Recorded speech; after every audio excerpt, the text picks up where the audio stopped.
میرا ایک شاگرد ہے کراچی میں، اس کے مسجد کے ساتھ ایک عورت تھی، وہ لڑکیاں سپلائی کرتی تھی. کس قدر بدترین کام.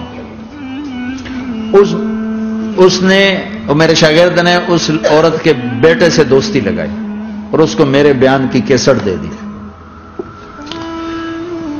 اس نے کہا یہ سن لینا. اس نے گھر میں جا کے لگا لی. اس کی ماں کام کرتے ہوئے چلتے پھرتے سن رہی، کانوں میں آواز پڑ رہی. تھوڑی دیر کے بعد وہ آ گئی، کہنے لگی مجھے بھی سنا. تو اس نے سنی، پھر کہنے لگی دوبارہ سنا، پھر دوبارہ سنی، پھر کہنے لگی ایک دفعہ اور سنا، پھر ایک دفعہ اور سنی. کہنے لگے یہ کون ہے؟ تو پتہ نہیں کون ہے. کہ کس نے دی؟ کہ یہ مولوی صاحب جو مسجد کا اس نے دی. تو اس نے بیٹے کو لیا اور مسجد کے دروازے پر آ کے، لوگ تراویح پڑھ کے نکل رہے تھے. انہوں نے کہا میں یہاں کے امام سے ملنا چاہتی ہوں. تو آ گیا، امجد نام ہے اس کا. کہا مولوی صاحب یہ کیسٹ آپ نے دی ہے؟ کہا جی. یہ کون ہے؟ کہ میرا استاد ہے. کیا نام ہے؟ طارق جمیل.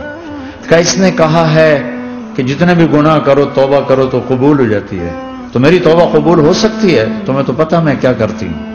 کہاں بی بی توبہ تو سب کی قبول ہے. کہ اچھا پھر میں تمہیں گواہ بناتی ہوں، میری توبہ، میری توبہ.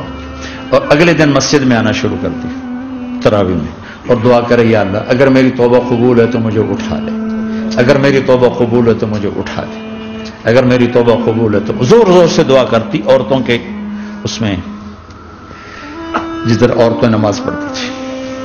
29 کی رات سجدے میں اللہ نے اس کو موت دے دی. ساری زندگی لڑکیاں سپلائی کی اور موت آئی رابعہ بصری جیسی. توبہ ایسی چیز، اے اللہ میری توبہ قبول ہے تو مجھے اٹھا لے. 29 کی رات سجدے میں اللہ نے اس کی روح کو قبض کیا. تو میرے بھائیوں بہنوں، جتنا مجمع آپ موجود ہو، جتنا اس کے ذریعے سے سن رہا ہے، آج توبہ کر لو. پتہ نہیں نہ جانے بلا لے پیا کس گھڑی، پتہ نہیں رب کا بلاوا کب آ جائے. تو ہم توبہ کر اور اپنے مالک کو راضی کر. تو نیت کرتے ہو میرے ساتھ؟ سارے کرتے ہو نا؟ تو کہو یا اللہ میری توبہ، پھر کہو یا اللہ میری توبہ، پھر کہو یا اللہ میری توبہ. اللہ کی قسم اگر دل سے کہا ہے سب معاف.